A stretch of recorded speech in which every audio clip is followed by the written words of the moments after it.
Good evening and welcome to the regular meeting of the Board of Trustees of the Village of Flossmoor. Today is Monday, May 20th. Just as a reminder, this meeting is being streamed via Zoom for the convenience of those who are not able to attend in person. A public comment on agenda and non-agenda items will be welcome at the beginning of the meeting, and I'll be calling for names on the public comment sign-up list, starting with those who wish to speak on an agenda item first. If you do speak, please observe the village's public comment policy by introducing yourselves, acting with decorum, addressing your comment to the public body and not a member of staff. And last, please limit your comments to 5 minutes per person for a maximum of 30 minutes of public comment time. The time is 7:32. Clerk Lozano, please call the roll. Trustee Brady Scott. Trustee Daggett. Here. Trustee Driscoll. Here. Trustee Lofton. Here. Trustee Mitros. Here. Trustee Musafa. Here. Mayor Nelson. Present. Thank you so much. We have a quorum. We only have 4 folks who signed in to speak, so I'll just call the folks on the list, and then if there's anybody else who would like to speak, I will be welcoming you to the podium. First, I have Felicia Lofton. She does not wish to speak, but it is her anniversary. Happy anniversary. And moving to our handsome husband of 45 years. Did I hear that right? Trustee George Lofton. Congratulations. I feel like you have only point for Felicia, though.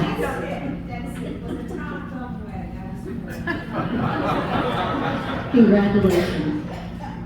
Mr. Warren Engelberg. Welcome.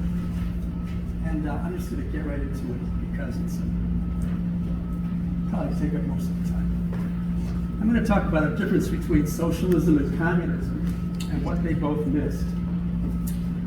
With the Russian Revolution, a great change happened. The Russians, through a revolution in 1917, took over, closed the stock market, made industries the property of the government to be run on behalf of all the people, and instituted a planning system to distribute things and subordinated the market. They never got rid of markets, but markets were less important than the government planning apparatus. And in a way, this was a key moment, a kind of epiphany for socialists. For the first time they had power in a country, they had the power of the government in a country called Russia. And the whole socialist movement then was forced into a kind of choice. They asked, is socialism what is going on in Russia? After 1917, a question every socialist had to ask, and basically the socialist movement split. One part said, yes, the future of socialism is in Russia because that's where the socialists won. They must have been doing something right. They won, they took power, and that's the future. But there were other socialists who weren't happy with what was happening in Russia, who didn't like Lenin and the leaders of the Russian Revolution, who were skeptical, who didn't want to do a takeover of industries the way the Russians were doing it, and who didn't want to suppress markets in favor of planning the way the Russians did. So this split happened, and it was really over the Russian Revolution and what it meant. And those who supported the revolution said, yes, we want to take a different name. So they were socialists. But I wanted to call what they did something else, so they took the name communists. That's where it happened, and it all happened in the early 1920s. Those who were skeptical went in a different direction, and they held on to the name socialists. Later on, they changed it and called themselves social democrats. They called what they were pushing for social democracy. And here's what it meant. Today you see it in countries like in Scandinavia. You see it in countries today, for example, the Netherlands, or you see it in Portugal. It's when socialists take over in a society, usually by elections, and what they do is they regulate the economy. They let private capitalists still own and run the businesses. They let private capitalists hire workers. They let the market basically distribute things, but with a heavy dose of government regulation to make it all work out less unequally and to make it work out less unfairly. Social democracy.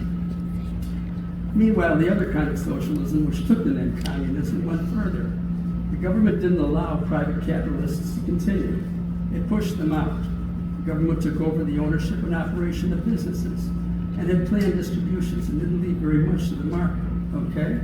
That's what socialism was in the 20th century.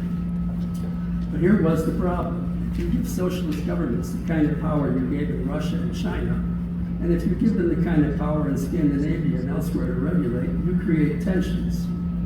In the communist world, the tension was the government had so much power And the danger was it would use it for political ends that were not socialist. And indeed, that often happened. And in Scandinavian-type social democracies, the government's attempt to regulate was undone by the pushback of the private capitalists who didn't want their profits limited.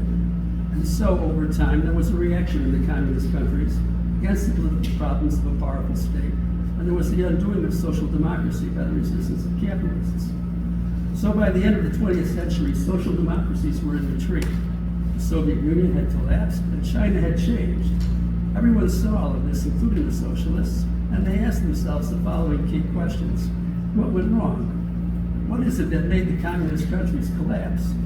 What is it that made social democracies begin to go into retreat? What was missing from the old socialism that a new socialism has to learn from and fix? And here it is.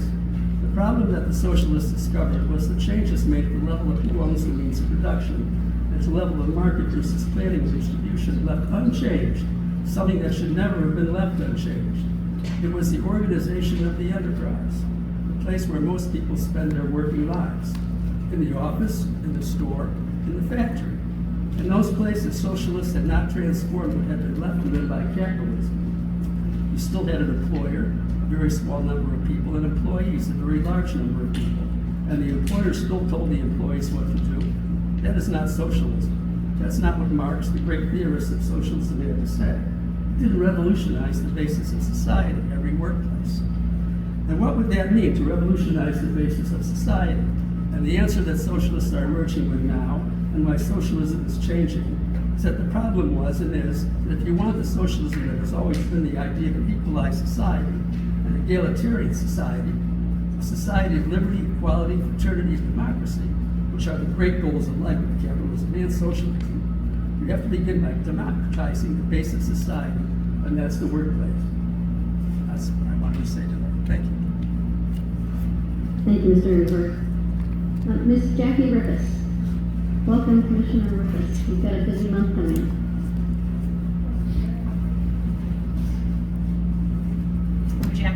Jackie Rippis, Flossmoor resident. To the friends and folks in front of me and all of those behind me. As mentioned, I'm a commissioner on the Community Relations Commission. There's little separation from my role as a volunteer commissioner and that of a resident. But to be clear, I speak to you all today as a resident and not a member of the CRC. I wrote to all of you privately in front of me on March 19, asking for your leadership to bridge the divide between the residents in our community following Chief Jones's dismissal. I'm back again with a public request. We haven't moved the needle. The divide is still palpable, at least to me. I don't know how anyone behind me feels, but at least to me. Larry and I moved to Flossmoor over 30 years ago for the same reasons people still move to Flossmoor. The sense of community and core values, schools, parks, and diversity among the residents. The June issue of Chicago Magazine just highlighted Flossmoor as a place where young families blossom. We are what our banner reads, welcoming, beautiful, and connected. Yet over the last several months, we've heard from residents, mostly Black residents, asking for transparency and better communication at the very least. You responded with an updated website that shares policies and procedures, and I thank you for that. But trustees, that is just window dressing to what lies beneath. There remains a painful and personal divide in our community. It's not really about where you're placing or not placing sculptures, or locating a retention pond, or relieving a chief of his duties. It's about, I don't know what to call it exactly, your tone deafness to the community's cries, your lack of empathy, your ability to see the various paths we people walk around here, your unwillingness to listen, maybe even your inability to look within. After the Madeline Miller incident 2 years ago, Mayor Nelson asked the CRC to offer recommendations for connecting the community with the police. Understanding and communicating the needs of our community to you trustees is not our only purpose.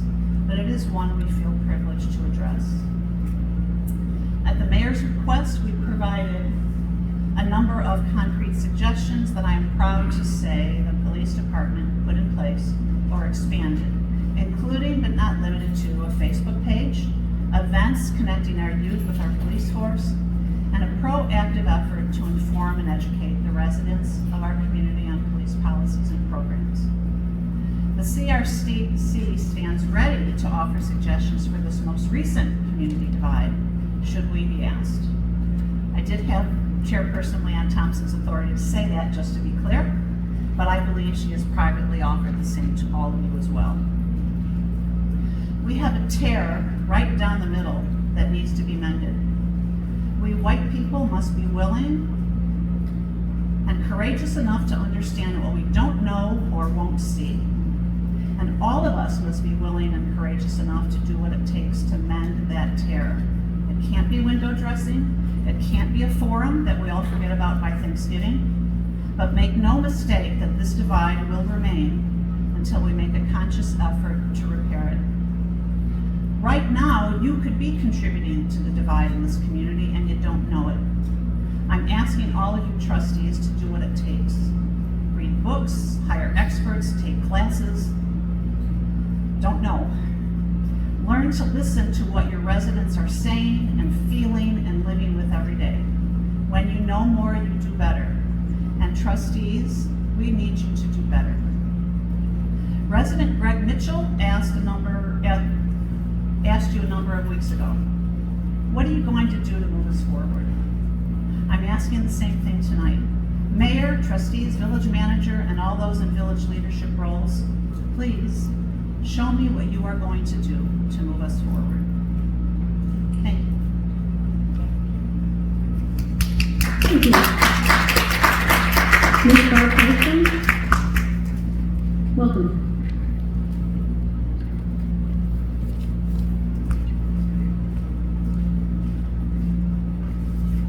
Hello, I'm Barbara Karstrom.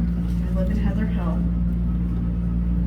I wanted to thank you for revisiting options for water detention areas throughout our community at our last village meeting. There has never been a town hall meeting with the Heather Hill residents regarding the detention basin placement in order to have a two-way conversation on this subject, even though it has been requested and suggested by our Community Relations Commission. We were prepared but not able to contribute the May 6th discussion on alternatives. I have signed petitions from 68 Heather Hill residents in support of a detention basin adjacent to Heather Hill Elementary School to be built underground in a concrete vault, not above ground. This solution would help for a 10-year storm event and not endanger any children. I'm sure the residents near Brumley and Latimer are happy that their neighborhoods have been helped by our village with underground storm solutions. Stormwater professionals and water resource engineers are seeing more extreme weather events. The village of Flossmoor needs to find a way to prevent all property damage when we have another 100-year flood. The proposed Heather Hill solutions are not going to help when there is an extreme rainfall event or cloudburst. So this whole Heather Hill detention project will not help the downtown area significantly when there is another major storm. Has that been communicated with the downtown shop owners? What has the owner of the Civic Center done to protect his building from water infiltrating the downstairs areas of his investment? On several instances, including April 8th, it was stated that there were a dozen public meetings and 3 to 4 dozen letters to residents. Every individual who signed this petition who lives in Heather Hill was also asked if they had received written notice of a detention area around Heather Hill Elementary School. None had. Many noted that they had received communication regarding the water meter replacement. There was also a reference to other detention basins in our community, in Ballantrae and Levitt Park, located near playgrounds. We already have a wet detention area in Heather Hill next to the Highland Park playground. Levitt Avenue School was demolished to build that basin. The Ballantrae and Levitt Parks are two examples not located next to an elementary school. Growing up in Heather Hill, I remember attending Heather Hill School and how we enjoyed running and playing ball in the green space around the school.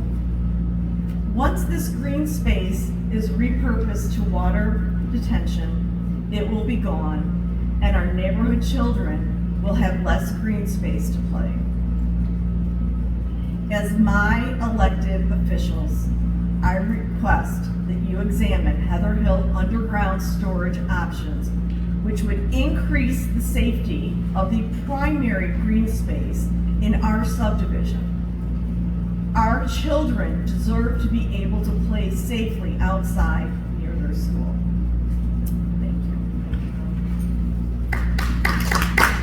Thank you. We have a little bit more time left. Is there anybody who would like to make a comment on an agenda or non-agenda item? That's everybody I have on the list. So if anybody else would like to make a comment on that opportunity, we would welcome you.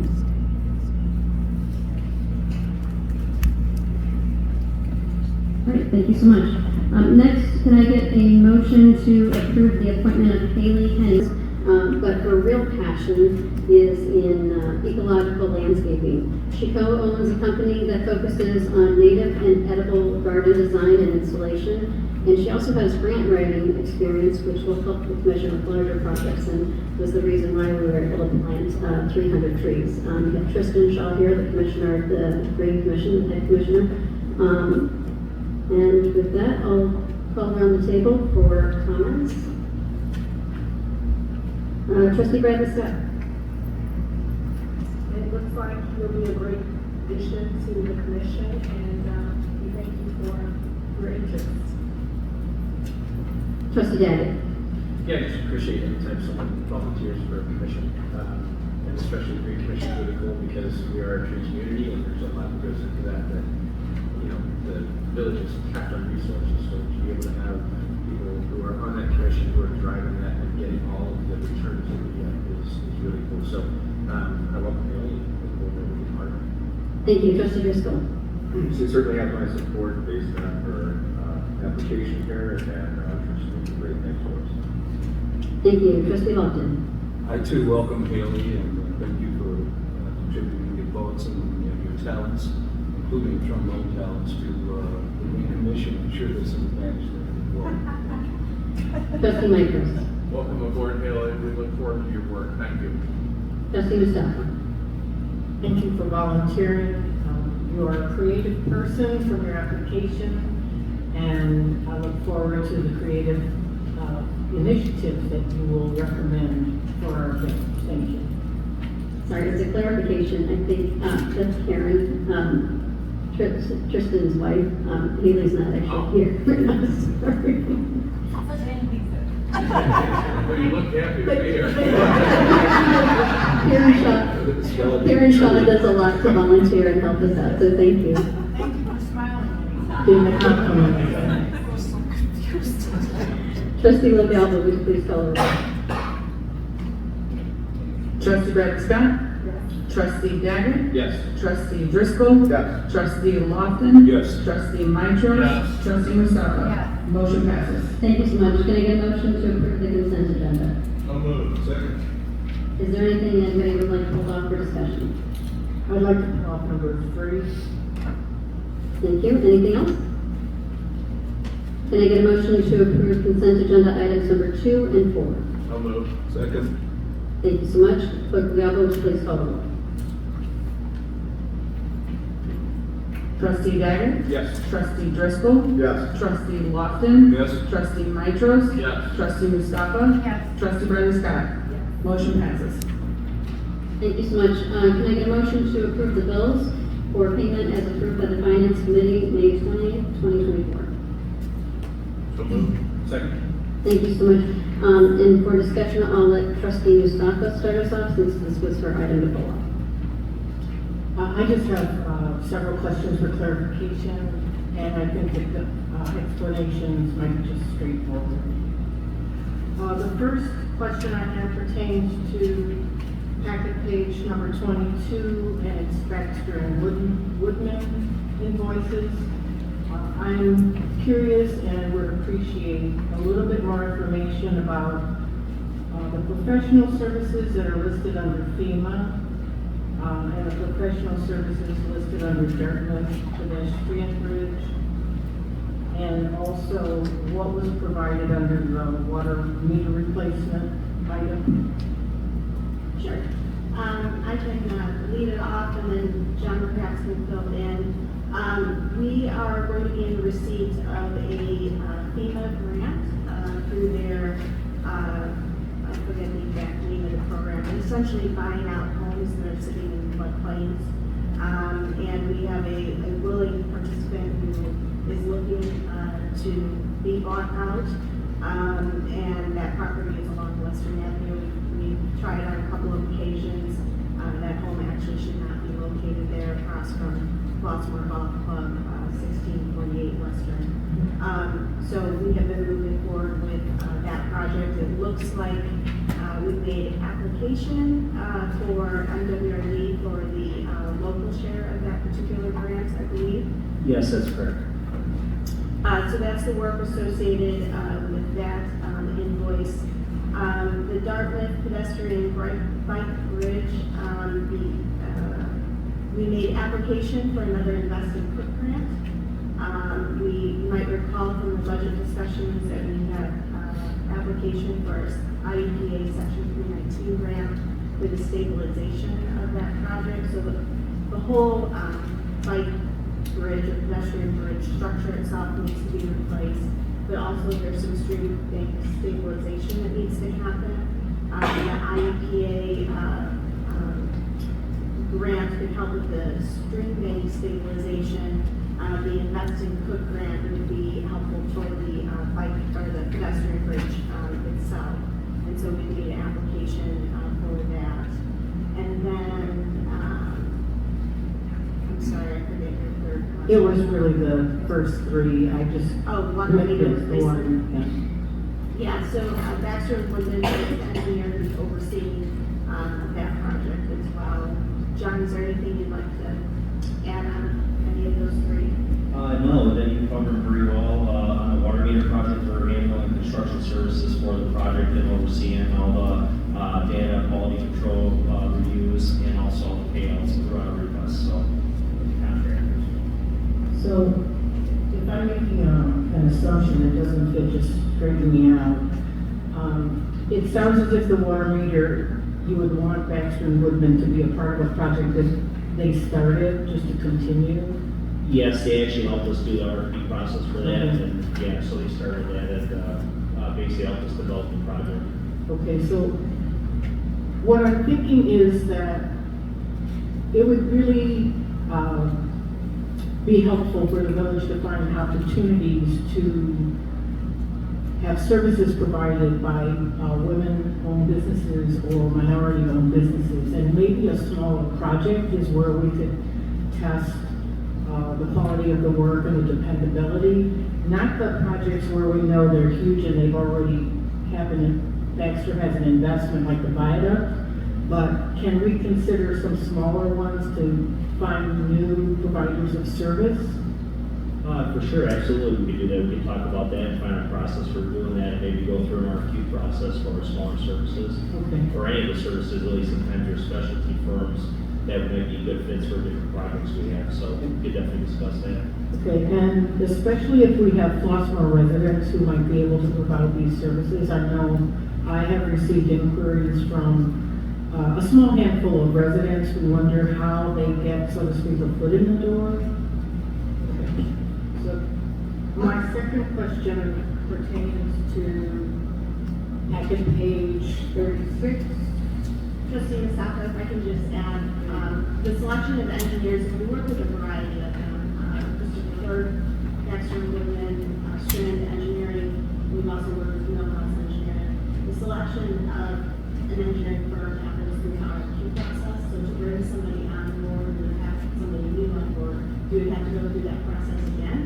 And then once they're on board, then we would be able to assign them work through the various projects that we have. Yes, thanks for the clarification, and I'm clear. Thank you. So page. Excuse me a minute. Turning to the Possibility Place Nursery on 36. I was just curious, trees for the HF students planting, just $500 seemed really low for trees. How many trees was that? I don't know off the top of my head unless Jonathan or Stephanie is aware. Five. I believe those were from the fundraiser, correct? The fundraiser from, I can't remember the play. But that's what they raised. And that was working in conjunction with the high school and how many trees they wanted and where they would like to place them. Okay, thank you. The next one I have is page 41.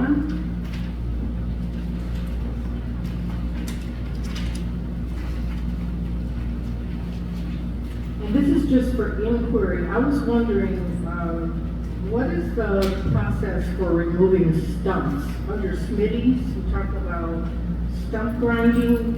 Do we remove stumps for every tree that's cut down? Yes, that's correct, yeah, so that would be for all the trees that they removed, or trees Public Works removed, and then we, since we don't have a stump grinder, we contract out the stump grinding of any trees that we remove in-house.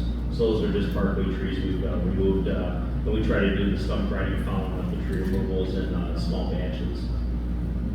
So can I just send you an email for a stump or two that I see that are not Absolutely, for not sure. ground up? Yeah, it might be on a list already, I'm sure, but yeah, as soon as that, we'll make sure it's on the list, so. Okay, on the next page, under Sunban LLC, packet page 42, just curious about the office window tenting at $2,440. Can you give a little information about that? Yes, trustee, so that was a project that we did that we had been planning for a couple of years. So the chief's office has multiple windows that oversee the bay, the windows and the radio room. And so in lieu of placing the lines, this was a much cheaper alternative to basically tone down the brightness and lights and that. So how do you know I was going to ask about the line? Because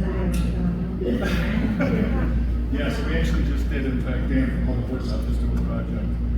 Here, it's a little bit pricier than the film that we opted to, is much cheaper. That's exactly what I was going to ask. Good.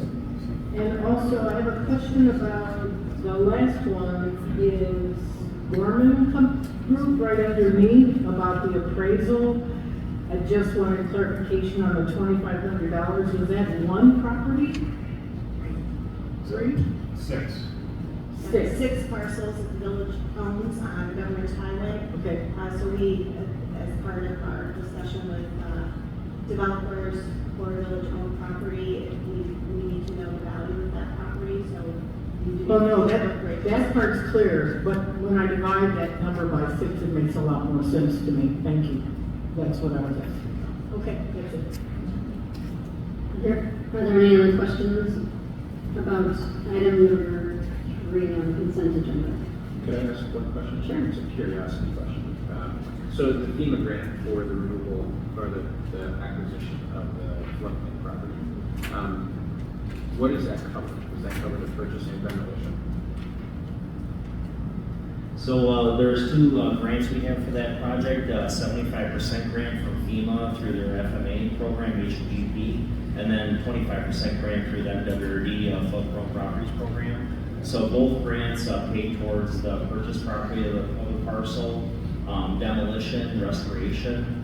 The only fees the village has to cover are legal fees. If there's any from closing, which there will be, and appraisal costs. So like MWD requires 2 appraisals, and then you take the average of the 2. And FEMA requires 1 appraisal, but they get trumped by MWD requires 2. So it's kind of making the 2 grants work together. So, but yeah, basically cover the whole, majority of the project costs. So. And are there any other properties that you've identified that No, not at this time. Yeah, there's some criteria. It has to be a repetitive loss property. It has to be a severe repetitive loss property. It has to have a very good benefit cost ratio. That one does. It's qualified very easily, and we probably have the owner that's willing to want to participate in the program, which is good. So when that space is done, it's really just street spaces. Yeah, it'll actually be deed restricted, so another house can be built there.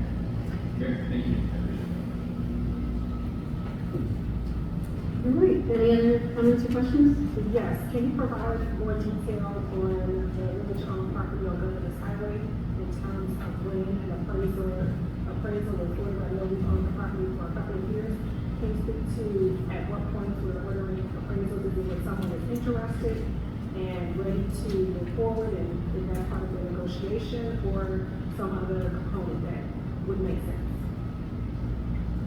These are the 6 parcels between Center for Dental Excellence and Sunrise Senior Assisted Living Facility. We actually only were able to acquire those fairly recently, probably within the year, that we actually get the deeds on those 6 parcels. They were part of the no cash bid program, so they take a while. It can take up to a couple of years. So you've heard us talk about this property. To answer your question, it kind of all depends. We do have somebody who is interested in that property right now.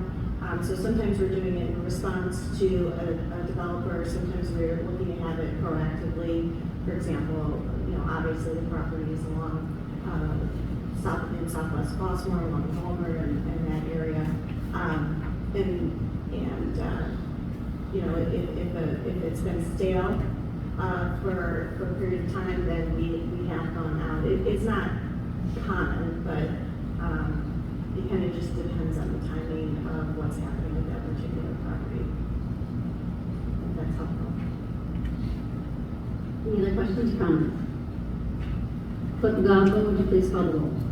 Trustee Driscoll. Yes. Trustee Lofton. Yes. Trustee Mitros. Yes. Trustee Mustafa. Yes. Trustee Bradley Scott. Yes. Trustee Daggett. Yes. Motion passes. Thank you so much. Can I get a motion to approve the employment insurance renewals? So moved. Thank you, and we have our finance director, Amanda Bowe here. Welcome. The department heads of finance, along with our insurance brokers, the Horton Group, have been working on the July 1st, 24 employee insurance renewals for the past 2 weeks. We are approaching our open enrollment period, which begins June 1st. In early May, we sat down with Horton to go over quotes, and we were presented with a 16.21% increase from Blue Cross Blue Shield, double what the village budgeted for. The increase is based off of census data, the market, which is pretty volatile currently, and risk, i.e. an analysis of village claims from the previous year. You will see attached to my memo a monthly chart of the village's loss ratio for calendar year 23 for medical and pharmacy, which depicts the risk I just mentioned. After we were approached with the 16% increase, the Horton Group continued to negotiate with Blue Cross, strategically utilizing a competitive bid from United Healthcare, the village's long history with the carrier, and Horton's relationship with Blue Cross Blue Shield. Blue Cross came back with an overall 4.69% increase, which shocked both myself and the Horton Group, resulting in a budget savings of approximately $60,800 on employee insurance. After this fantastic news, I am recommending that the village stays with Blue Cross Blue Shield for health insurance with the same exact plan layouts as previous year. An HMO plan, a PPO 500 deductible plan, a Blue Choice plan, and an HSA high deductible plan.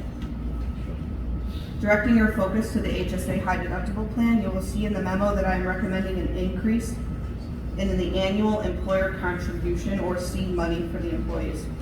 This recommendation is coming to the board based off the 28% increase in deductibles since the employer contribution was established. As a refresher, the village's current incentive is three-tiered, $1,000, $2,000, and $2,500 for single, employee plus one, and family plans respectively. I am recommending increasing the incentives to $1,500, $2,250, and $3,000 for single, employee plus one, and family respectively, resulting in an increase of $13,500 based off of current census data. This would bring the overall budget savings down to approximately $47,300. This increase in the employer contribution will hopefully continue to incentivize employees to stay and to join our HSA high deductible plan, which aids in keeping the village premiums low. I am recommending the village continues to utilize the defined contribution cost-sharing model for non-union employees. This model has been the approach of the village since 2017 and has proven to be effective financial strategy for the village by controlling costs and placing employees in a more consumer role when choosing health insurance. You will see attached to my memo the trend of the defined contribution model over the last 8 years. The calculation for the defined contribution model for 24 renewal is based off of the 4.7% increase, which is also shown in the attachment. The village is continuing to participate in the wellness program. We have seen increased participation in both wellness events and the Governor program. Horton has been a huge assistance in that. I am recommending the continuation of the wellness differential. Just a quick recap on that. This is the premium differential for non-union employees who do not participate in the village's annual wellness screening. I'm happy to report that we had a 100% participation rate in November of 23, resulting in no premium differentials for calendar year. Shifting to other lines of coverage, I am recommending that we switch both vision and dental insurance from BSP and MetLife respectively to Guardian BSP and Guardian Dental. Guardian came with a 0% increase for both lines and mirrors our current plans that we offer our employees. MetLife quoted a 15% increase for dental and BSP quoted a 2% increase for vision insurance. I am recommending that we stay with Dearborn National for basic life insurance as they quoted a 0% increase for this upcoming renewal. Something new I am recommending to the board this year is offering accident and critical illness voluntary lines of coverage for our employees. These would be of no cost to the village. You will see illustrated in my memo on page 140 the shift in demographic of employees. This shift has created a desire to personalize benefits, and adding voluntary lines is one way the village can do that. I am recommending the village utilizes Guardian as the carrier for critical illness and accident voluntary lines of insurance. Guardian offers group pricing for employees and an administrative framework for the village. Unlike other programs that have contacted the village directly, such as Aflac and Colonial, Guardian also has the least amount of participation requirements, being that this is the first year we will offer these voluntary lines if approved. We're not sure how much traction it'll have. One important change in the memo that I want you all to be aware of is effective January 1st, 2024, there was a change in the statute that prohibits the pre-selection of insurance plans for PSEBA recipients. PSEBA recipients are police or fire employees that were injured in the line of duty and they're now on disability. In prior years, the board has approved the pre-selection of the HMO plan. Going forward, the recipients will be included in the open enrollment process. Before I ask a motion is made for my recommendations, I would like to turn the mic over to Executive Vice President Mike Wojcik from the Horton Group. He's going to touch a little bit on healthcare climate. Thank you, Ms. Naveau. Mayor Nelson, trustees, thank you very much for the opportunity to be here. I'm much happy to say that the renewal turned out acceptable from starting off very difficult. It's been a few years since I've been able to talk to you and kind of explain what's going on in healthcare, so if I could just take a couple minutes, just kind of give you an overview of what's going on in the market and why the renewal started off so difficult. As was mentioned, our loss ratio was higher this year, which is a little different than the past. But some things that we were able to negotiate in your favor, in the group's favor, was kind of the shift in generations that are happening. just naturally. The group is getting a little bit younger, and that works in your favor, so that also helped us to negotiate. We did have some competition to help negotiate, but what's really driving cost in healthcare right now is a term called risk.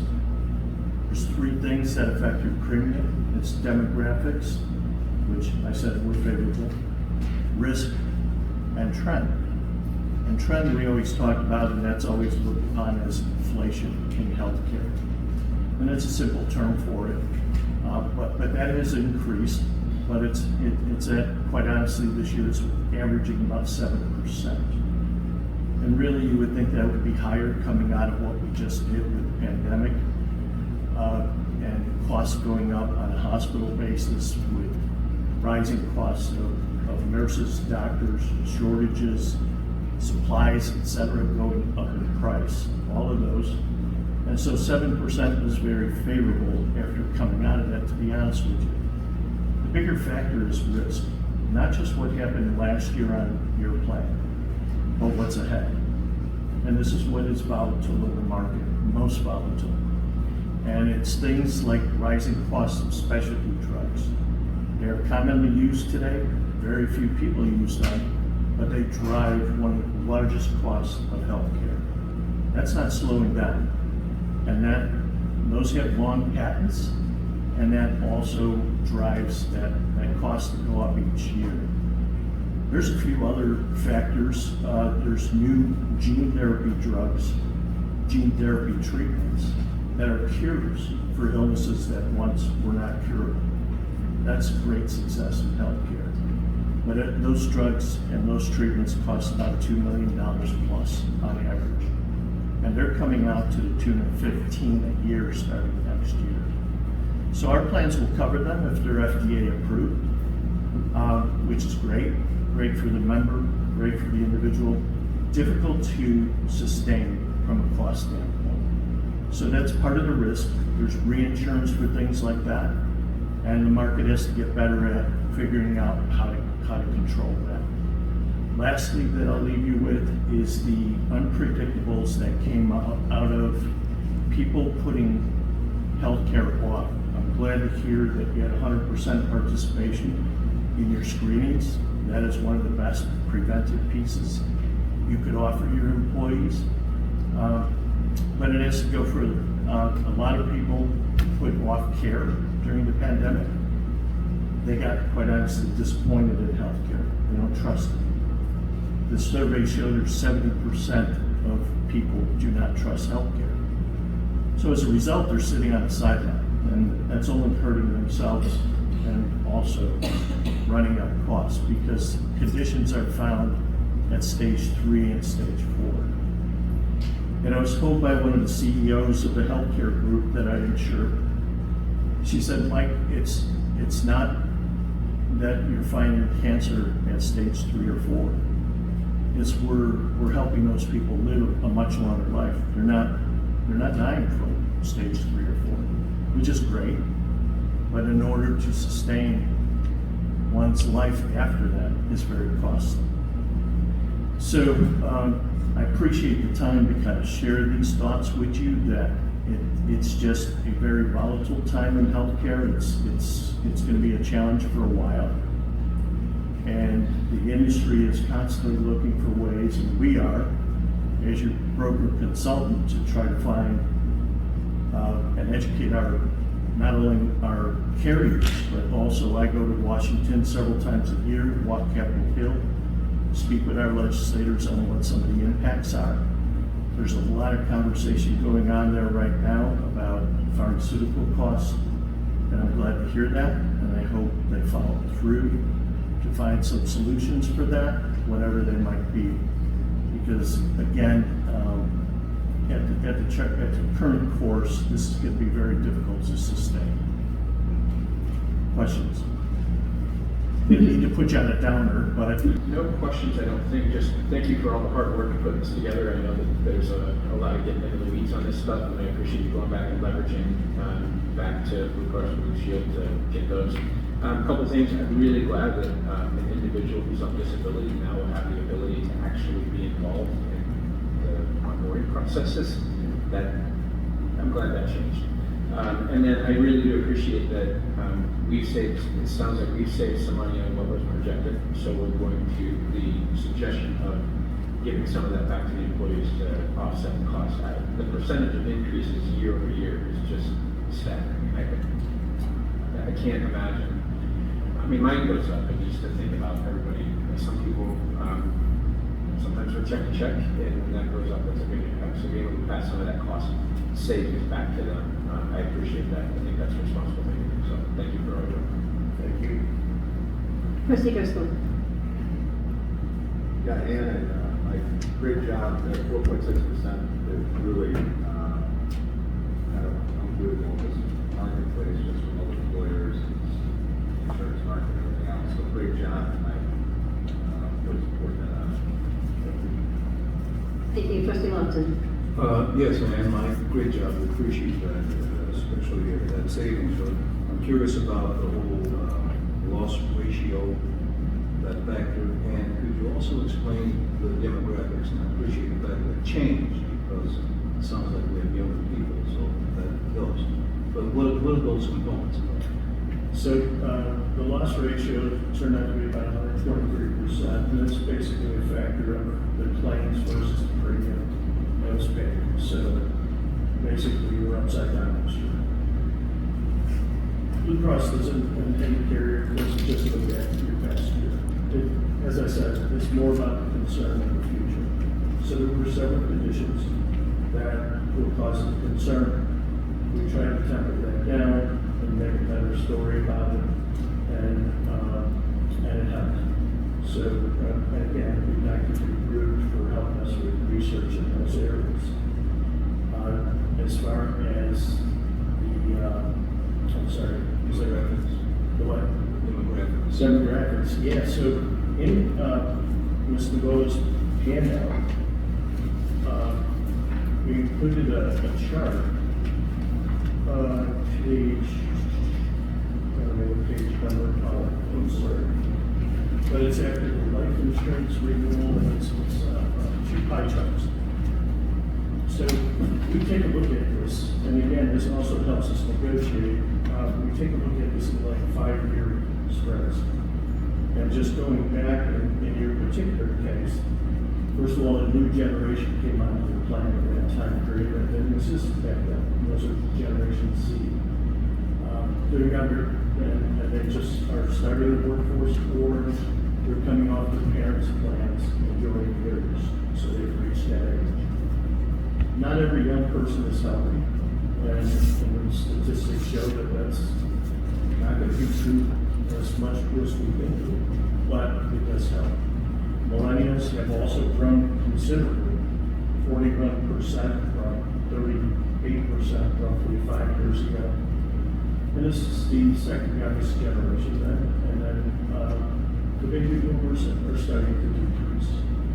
And quite honestly, when we look at the demographics and the risk factors for those generations, I mean, it's pretty natural as we get older, we catch more chronic conditions, we have more cost bearing situations, and so as we shift some of that risk off the plan, we do have retirees that are on the plan still and then prevented some carriers from forward because the risk normally associated gets higher as we get older. So we're working on that factor right now.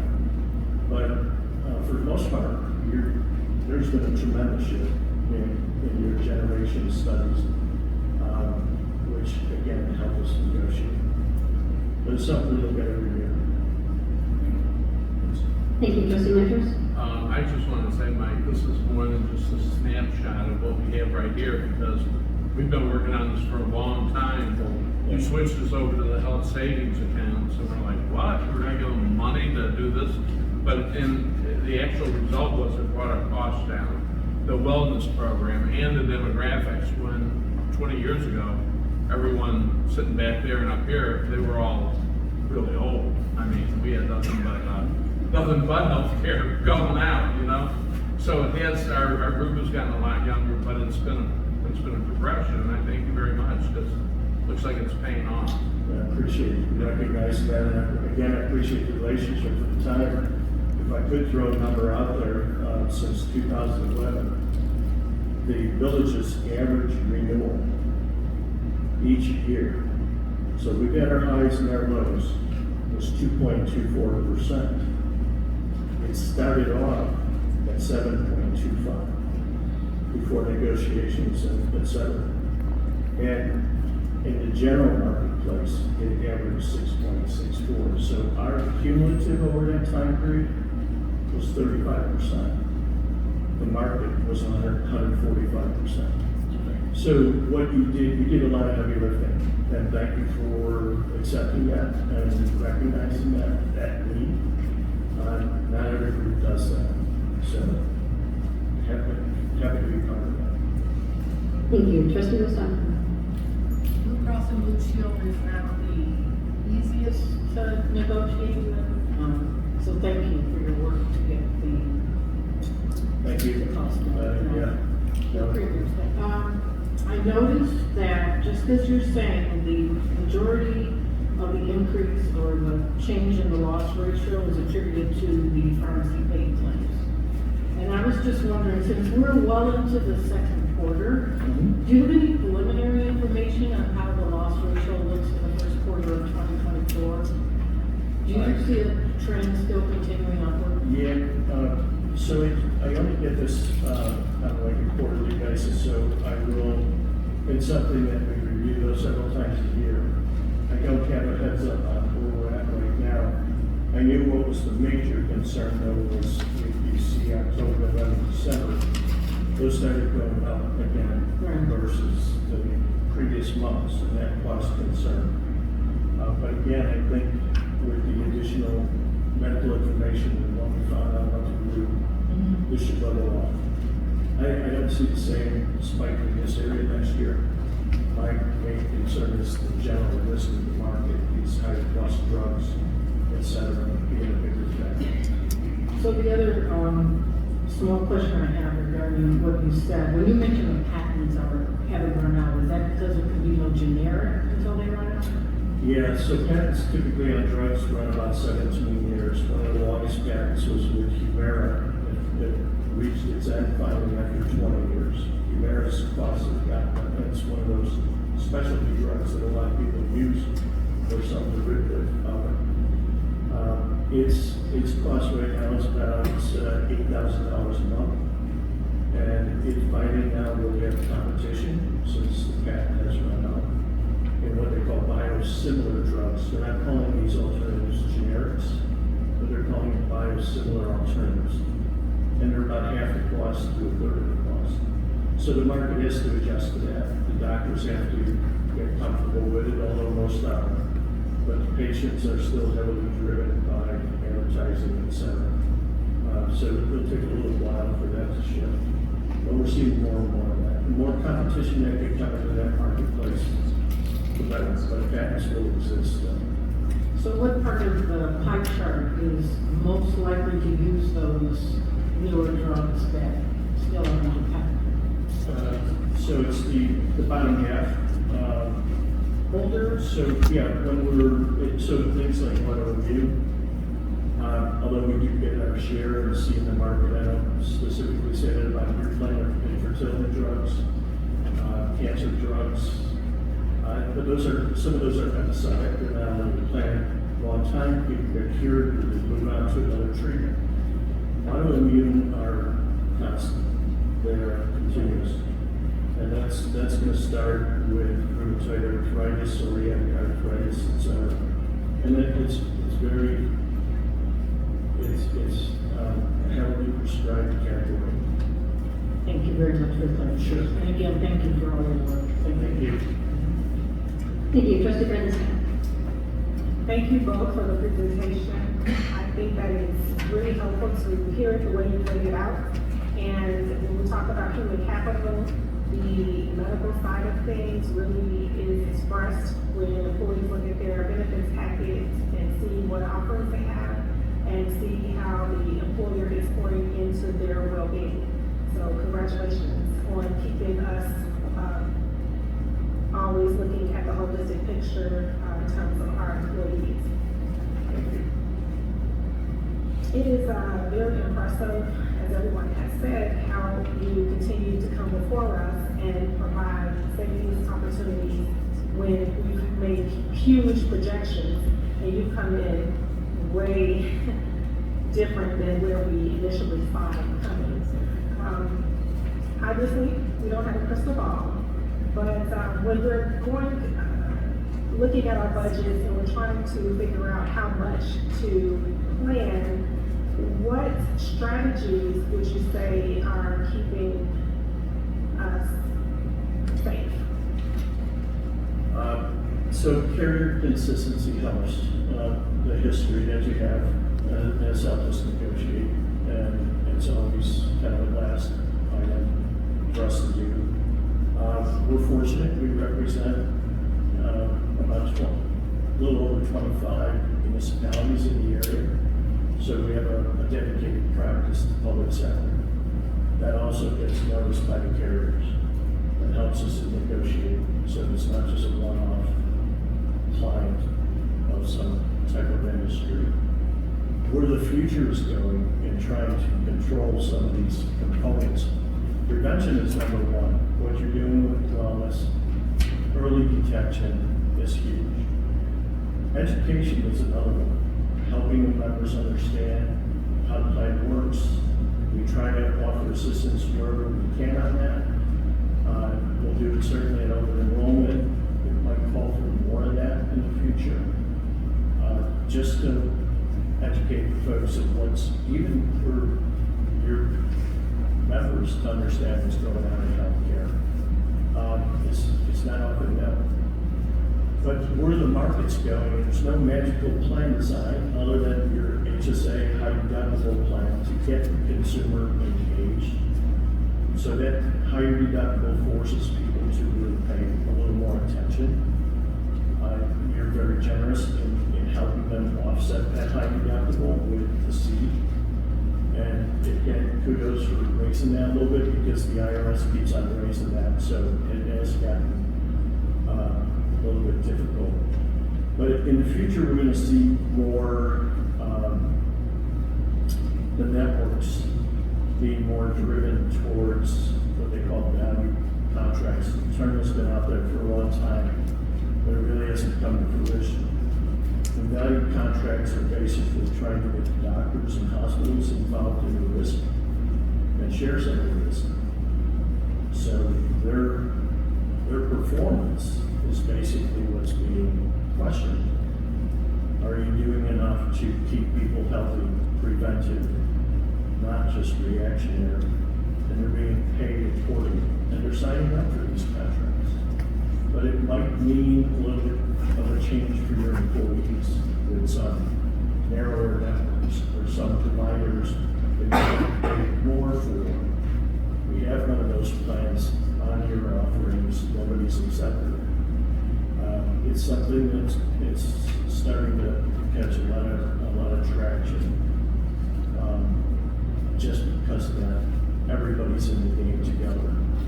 The providers are paid to do a better job, to get a better result. The employees choosing that providers because of the network direction. That's really a big part of the future, is trying to get that quality care. Plus, we're seeing hospitals become more specialized, so they're not going to do one of everything. They're going to be more experts in certain specialties.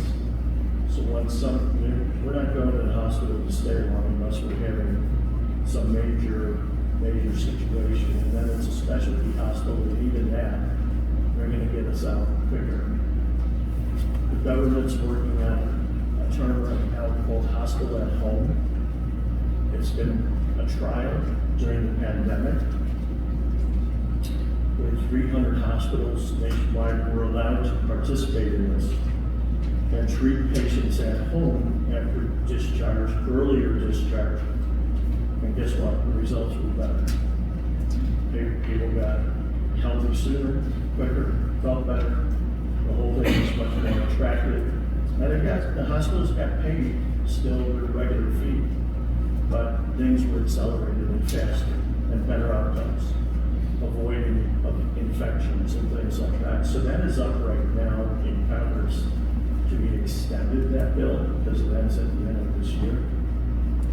So we're going to see that most likely extended, might not be permanent yet. But there are hospitals investing heavily in that now, anticipating that. And that's a positive thing for all of us. Most people would prefer to heal at home, no doubt. So I could bore you with a whole bunch of other things, but know that there are strategies, remedies being explored and have some very strong value. But it's been meaning a little bit of a shift from where we're at today. And that's always difficult. Change is always difficult. But as Trustee Mitro said, how many years ago did we put in the HSA, and that was revolutionary at that time. So, and I mean, HSAs were introduced in the market in 2002, 2003. So they've been around for 20 years, so you've had them for a long time here. The explanation that you extended on sounds like it may answer the question that I had about the tier 1 and tier 2 providers that our employees are electing to go early because of the understanding and the education behind it. So that was my last question. That's spot on. For you to bring that up, I may have anticipated that a little bit, because it's a slow entry into that, just as it was into the HSA. But the alternative is to pay much higher costs, and we don't want that. Thank you for your explanation and presentation. Sure. Thank you. Thank you both. And Mr. Bronke, would you please thank the chair of our wellness committee, Mr. Milanovic? Appreciate it. It's been really popular and helpful. All right, if there are no other questions or comments, Clerk Lugaba, would you please call the roll? Trustee Lofton. Yes. Trustee Mitros. Yes. Trustee Musaka. Yes. Trustee Bradley Scott. Yes. Trustee Daggett. Yes. Trustee Driscoll. Yes. Motion passes. Thank you so much. Next up is a discussion of a liquor license request for Tower Tasting Room. Village Manager Bridget Wachtel will be presenting, and we have a special guest, William Hightower, owner and proprietor of Tower Tasting Room here tonight. Welcome. Thank you. I will make a few introductory remarks and then turn the mic over to Mr. Hightower, who will talk about his concept of the Tower Tasting Room. You might remember Mr. Hightower. He is also a business owner who has appeared before the village board before. He has a Class BWO liquor license for a 2-day concierge. He manages a wine consulting business with an office in Flossmoor Commons. You might remember a couple of years ago, he said, "I hope to stand before you once again to talk about a space where I can accommodate a wine tasting bar." And here we are tonight. Mr. Hightower is interested in 1036 Sterling Avenue to operate a wine tasting room for patrons to sample wine, be able to purchase products to be consumed on premise. I'll let Mr. Hightower walk through his concepts here this evening, but I'll point out that the last time that we had a wine tasting business in town, you might recall, it was called Wine Styles, and we had a particular class, liquor license class to accommodate that business. It has since been eliminated from the municipal code.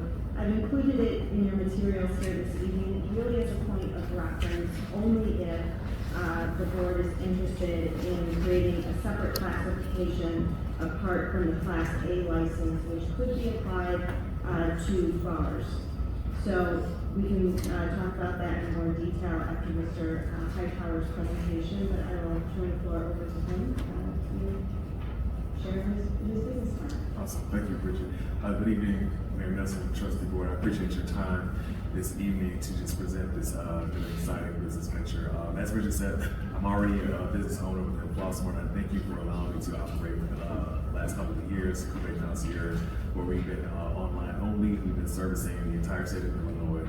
However, we've had a uptick of Flossmoor residents become members of our business, and so we thought it would be a really great business idea to expand to offer these members more for benefits to a wine club and wine experience.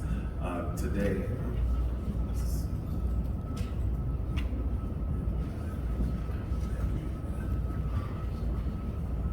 I'm just trying to go to the next slide.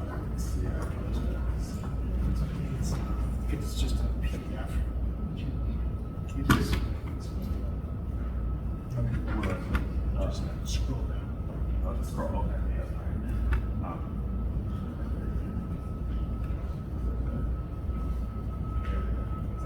Okay, sorry about that. So basically what I wanted to do today is just kind of go over the vision really briefly, what the operation would entail, a proposed interior, what the space would look like, to just give you a general idea. Potential space, as Richard mentioned, at 1036 Sterling Street. Just a little bit more intel about myself, how it would benefit the residents, as well as the village of Flossmoor, and some of the evidence back there and questions that we have for the board. So again, the vision is to really offer a unique opportunity to enjoy high quality wine in a welcoming and sophisticated setting, led by knowledgeable wine and spirit experts, and also to allow the tastings to connect with fellow wine enthusiasts and explore the world of wine at every stage of the process. So this room will be a tasting room that will serve as an event space to create unforgettable wine experiences for our members and guests by providing them a versatile and elegant venue with a wide range of themed wine events.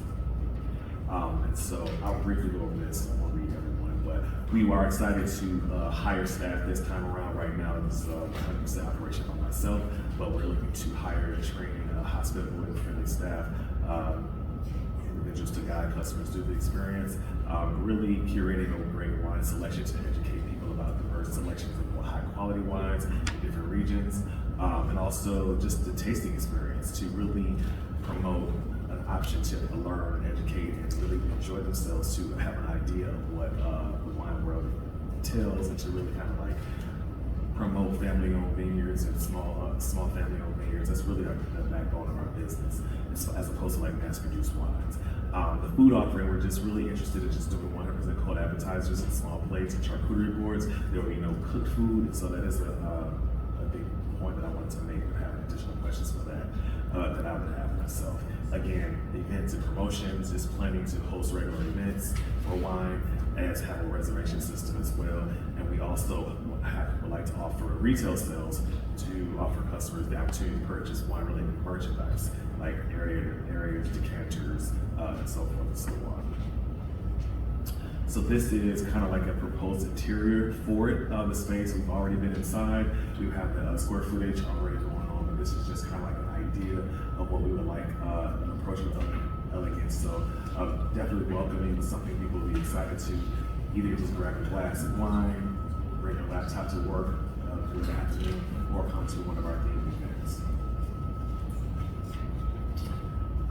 This is basically a 1036 Sterling Avenue, the square footage that we're looking at. I think it is. Oh yes. So this is kind of like this is the exact square footage. So if it is approved, we're going to go through and have an inspection and just kind of get an idea. But this is what we're really relating towards the vision towards the space. So we're just really excited about this opportunity here. Opportunity, as you can see, the host stand, maybe a small little for live events, and we have music there possibly. Have a curved bar here for the tasting. That's available to the residents through the hours of operation. But we also would love to have member-only events there for the residents of Flossmoor. It's just a viewpoint here. And so we also, again, we're gonna want to offer charcuterie and cold appetizers. So this will be in the back, just a small kitchen, where we'll be able to house the cold apps as well as the beer.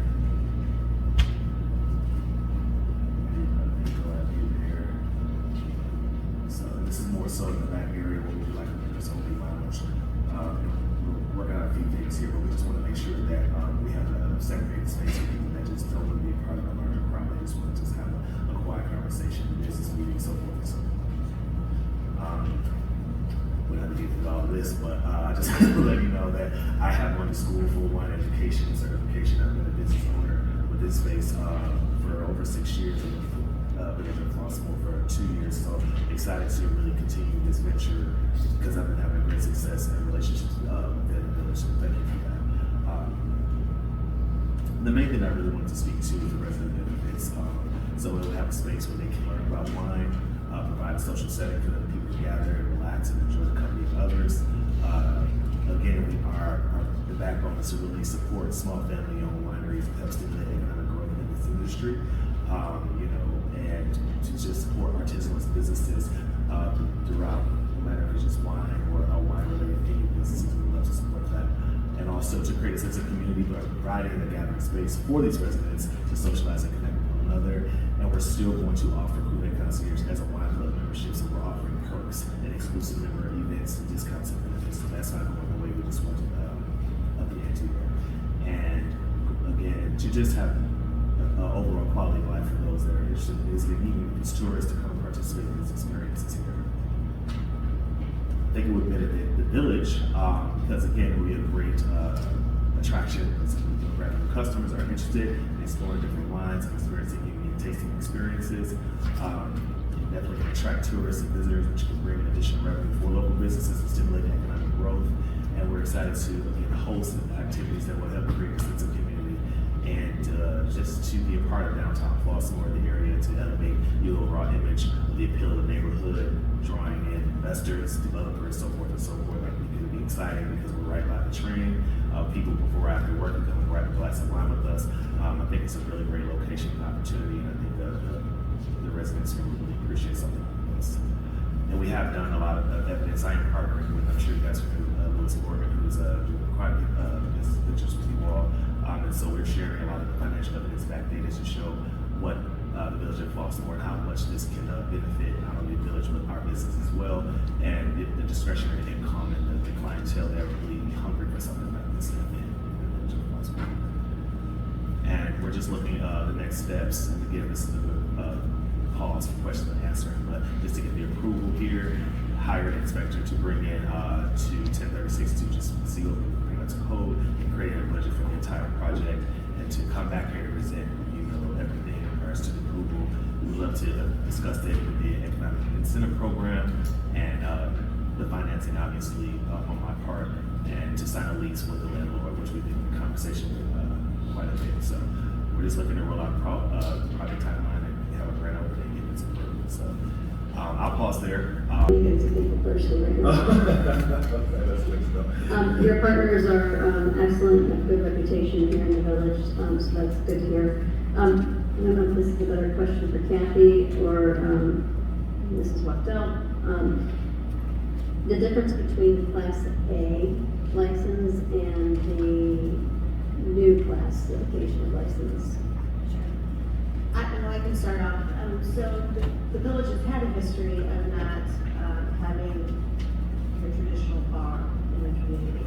So every Class A license, which would apply to both restaurants and bars, we have only issued to restaurants, somebody with a full-service kitchen who's also serving the food. So that would not apply to what we are looking to do.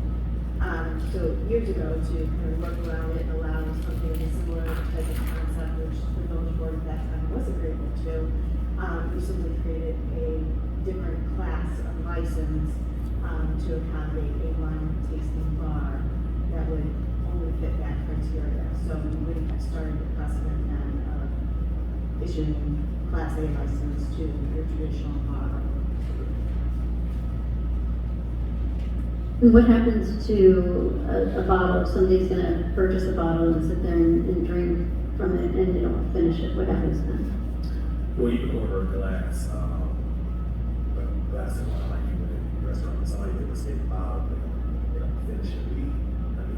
They take the bottle, so we would just have to discard the remains like we would in a restaurant. You would hold that, but if you order a glass of wine, you would have a proper protocol to, pour it properly. So if they order a bottle for the table, they don't finish that, they purchase it. So Okay, thank you. And I think food is a must, so I appreciate you having that as an option. Yes, we definitely want to just do especially for events and things of that nature. Bring some tables, charcuterie boards, or people just want to come in and just something like a snack.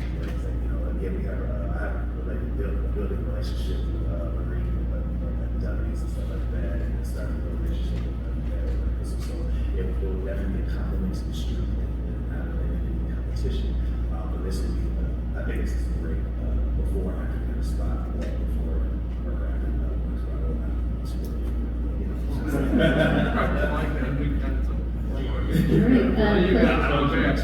Trustee Bristol, any questions or comments? I kind of know one down. You came before us a couple of years ago. It was a weird, it wasn't an easy concept. No. We got our heads around. And you did everything you said you were going to do, and it's worked perfectly, so we congratulate you. I think we all look forward to working with you again. So on this one, to help you a little bit, all right, so it's not going to be really like a traditional bar in the sense that we have now maybe in town. This one, you still can come up and have a glass of wine. You don't have to be part of a wine tasting party, but you can't carry on. You're not going to be able to buy your bottle of wine. Like you use your tastings. You might put an order in and that might go through your business and be shipped to you, right? Right. So it won't be any carry out. It's just consuming there, whether it's a glass or for a tasting. Yes. You have the, so we're not getting rid of our wine club.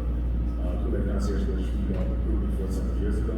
So if someone tastes a glass of wine or a bottle of wine that day and say, oh, we'll absolutely love this, we can definitely put in orders and have it shipped, even if they live down the street. We have it shipped to them at a later date.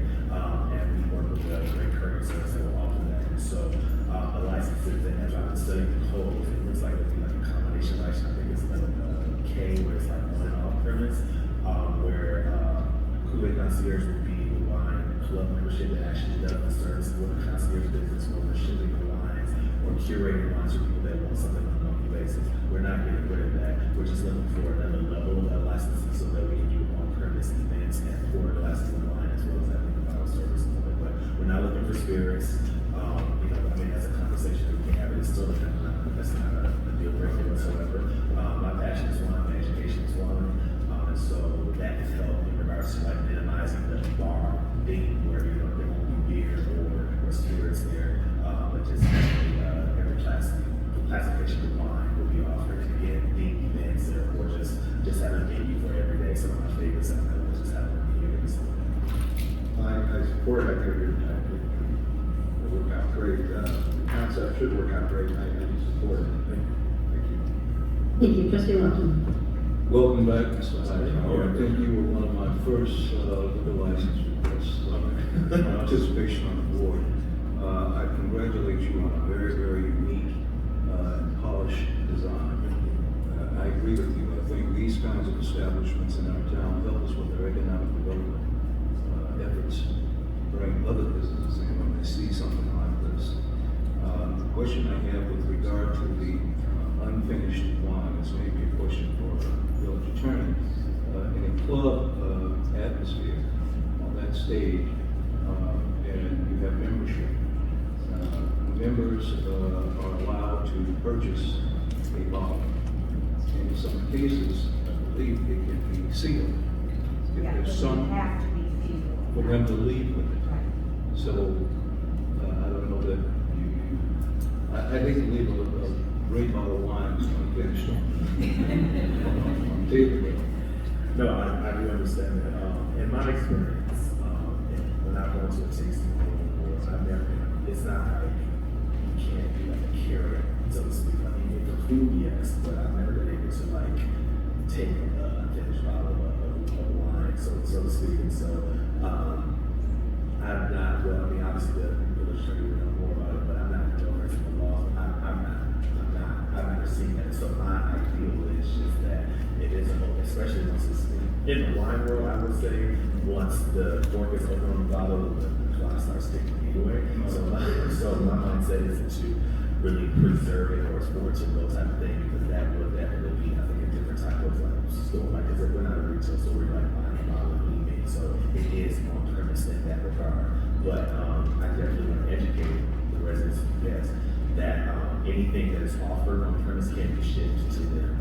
And then going to businesses and the businesses. So I definitely would echo that before anyone orders that you have to consume on premise. Thank you. Give it a look. Thank you. Thank you. Trustee Makers? Yeah, it looks great. I mean, but I'm confused maybe, like Brian, a little bit. So when Wine Styles was here, they had, the walls were filled with wine. And that's not going to be your operation. You're not going to have to. Not for retail sales, it'll be tour, but Okay. We'll have, but this is not a wine store. Okay. You're not coming and shopping. You could have done it, and I promote that. Okay. But no, you won't come to our tasting room and buy a bottle and we take your credit card and you can walk away. Are you moving the mail or the club card to the basement here, or are you going to have two locations? It would be the basement, but the basement would not be accessible to guests. Whatever you're relocating everything here. Yes, and I think, which I apologize, I think it's fine, but we are going to be leaving Flossmoor Commons if this is approved. Okay. And we'll get this, I've already had a conversation with them, the 60-day notice for the subletter, and then, but yeah, I will be 100% running the operation out of 10 basis. Okay, and then, so I'm trying to wrap my mind Sure. around, so I go in and let me taste that wine. So, okay, here, you buy a glass of that wine. So if I say, well, okay, I gotta leave now, I gotta go to work. That wine, you get 4 or 3 pours out of the bottle. So, in a sense, it'll be like a bar. You won't throw that out. You'll reserve it to someone else who comes along and wants the same glass. Well, yes and no. I think their question is, and it really boil down to what the guest is interested in. Like, if I put myself in the guest shoes, if I'm going for something quick, I wouldn't order a whole bottle of wine myself, right? I would order a glass. And so, for me, it's that's my mindset. Like, I'm not thinking about consistently reusing an ordered bottle. But if you order a glass of wine, yes, I will reuse that. So, so it will be 4 for the day, and then yes, I will reuse that. If you have a bottle on the table that you purchased, I'm not really thinking about like, oh, they left a little bit. I'm against waste, so I guess that's green. I get it, yeah. Okay, but if they like it, then, they could sit at the bar and try it. There will always be a standard, a menu of wine every single day, but the attraction to it would be things. I might have Italian night, I have French night, I might have women-owned winery night, I might have black-owned winery night. And I do this all the time. I pop up throughout the state. I just kind of want a home. Oh, okay. So, do you anticipate hours of operation? Yes, we're going to be closed on Sundays, so we're looking at 12 to 9 p.m. Monday through Saturday. Oh, okay. And then you refer to it as an event space also? It can be, yes. So you will lease it out for parties and things? Yes, I anticipate a lot of baby showers, bridal showers, girl rounds, and all those things will be available for the process. Okay. So does that come with an issue in the liquor license part of it? No, it's not I'm trying to define it myself. Yeah, but they can't, the people that are having the events can't bring their own, you would have to serve them. Right. Okay. And there's no the difference here from any bar is you can't leave Right. with the bottle. He's leaving it there for you to taste. Very interesting. Now, I like the whole concept. I think it's going to be really cool. I've been in that building when it was still a bakery, and they had the rotating ovens for the bread. If you could bring that back. we have bread, but I don't know about bread. Like that. Good luck. Thank you so much. I think it looks good. Thank you so much. This type of license would be exclusive of video games. I don't know if video games, so sorry. I guess we have no issues there either. You want to bring up that car, so that's Thank you. Trustee Mustafa? Hi, say hello first. It's good to see you. On page 169, please help me with this. It says Flossmoor Code, and number 3 it says no live music, and number 4 says no more than 12 places. And I just seek clarification about that because there are live instruments in the pictures that you brought, and there are more than 20 seats in the photos that you brought. So can you help me? So Certainly, so that class PCWO was to accommodate lifestyle specifically.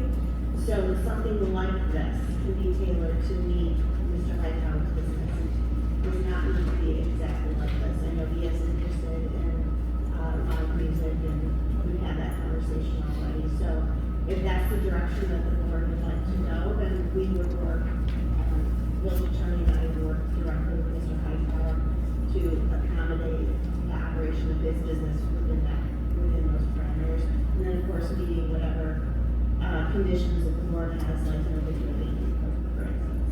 Because especially live music, I think, would be a great benefit to your business. And if you're going to follow the vision that you have, you really don't want people standing up because you only have 12 places to stand. Thank you for the question. I appreciate it. Thank you, trustee Brenda Scott. Thank you for the presentation. It's really nice to see someone's vision come to full fruition. And so you told us that you would be back in this format, and so this is really nice. I actually had the mindset that more so that this was not going to be a bar, but an event space. But you clarified that it is in addition to what you're doing. So the hours of operation, you'll have someone on staff every day. Yes.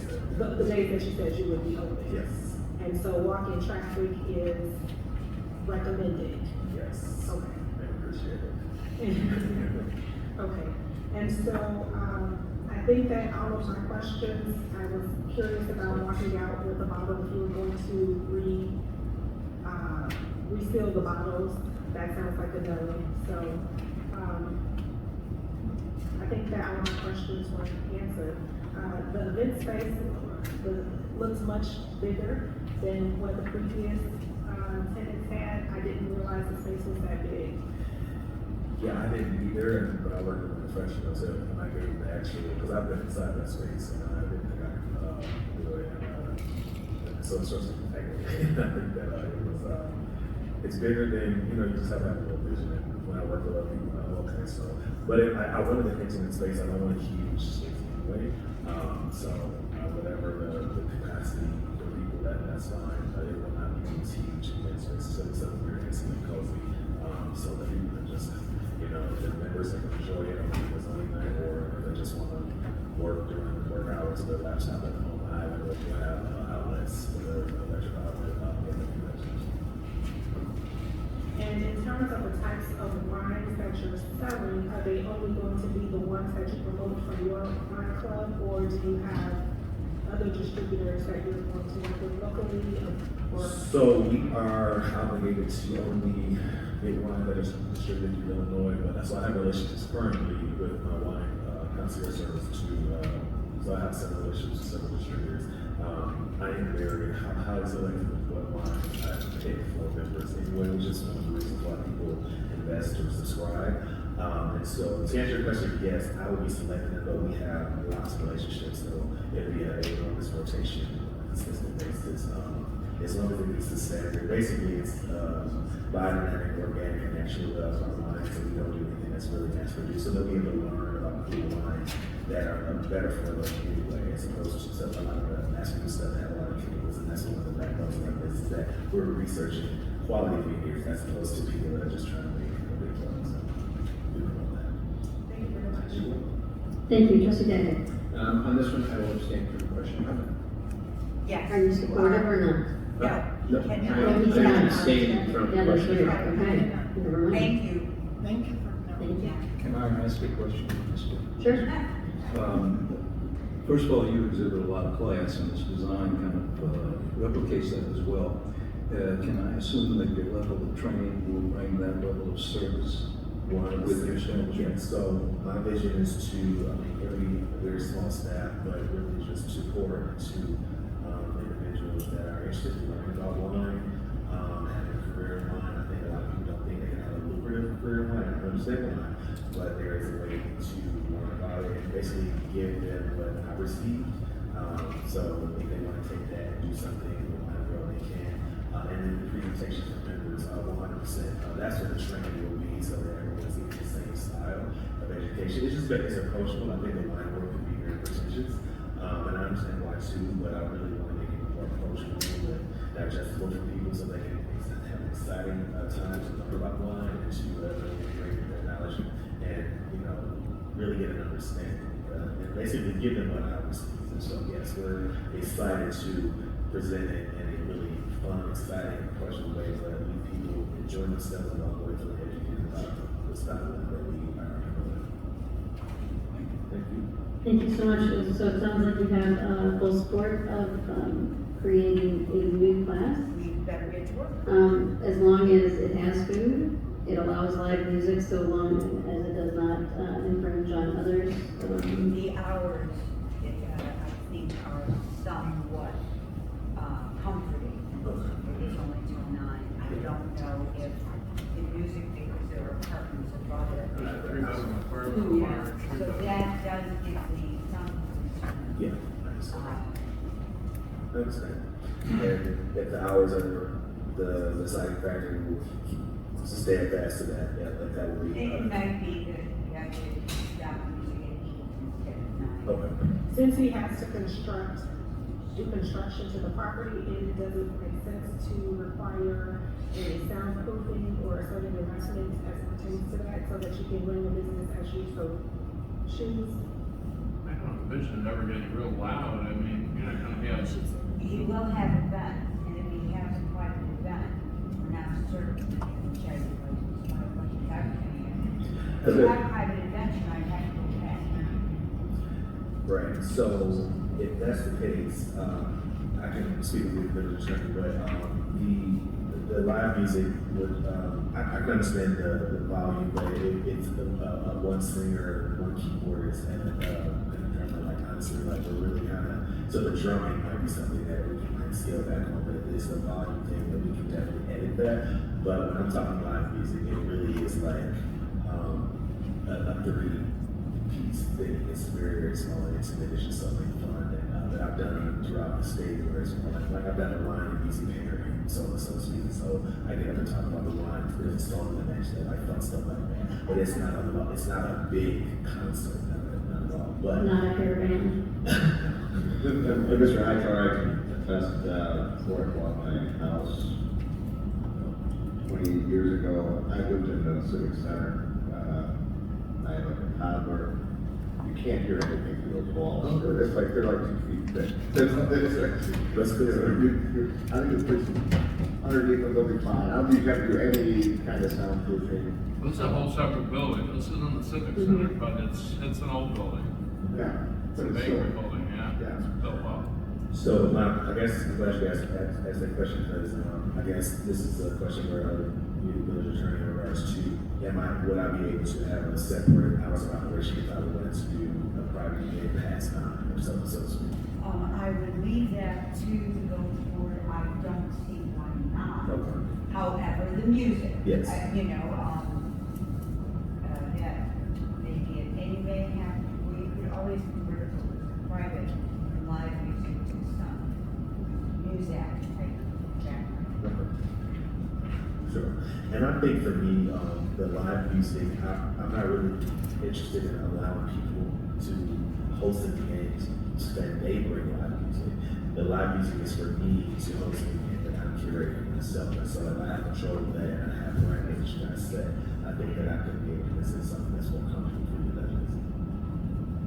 Awesome. And then the last item was no gaming. Just get that. Not interested. Great, well, congratulations. It looks like you have full support, and we'll look forward to seeing a draft of that, hopefully by the next meeting. Yes, absolutely.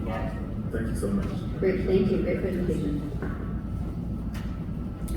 We will not be going into executive session tonight, so I'll call around the table for other business. First off, trustee Mustafa. Thank you, Mayor. I spent a few minutes talking to John Rumke and Scott Bugner, so they are aware of some of my comments. Actually, about 6:45, I had an epiphany, which changes what I'm going to say.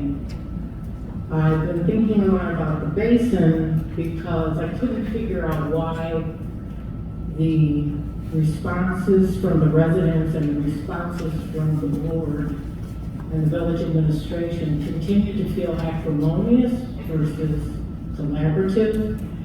And about 6:45, it dawned on me that part of what's going on is a question of equity.